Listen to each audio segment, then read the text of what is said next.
اعوذ باللہ من الشیطان الرجیم، بسم اللہ الرحمن الرحیم۔ السلام علیکم ورحمۃ اللہ وبرکاتہ۔ الحرم آن لائن قرآن اکیڈمی میں خوش آمدید۔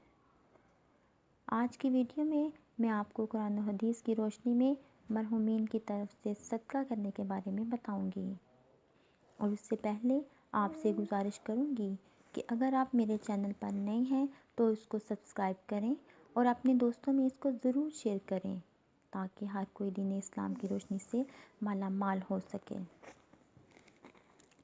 حضرت عائشہ رضی اللہ تعالیٰ عنہ سے روایت ہے کہ ایک شخص نے نبی کریم صلی اللہ علیہ وآلہ وسلم سے عرض کیا، میری والدہ کا اچانک انتقال ہو گیا ہے، انہیں اگر بات کرنے کا موقع ملتا تو وہ ضرور صدقے کی وصیت کرتی، کیا میں ان کی طرف سے صدقہ کر سکتا ہوں؟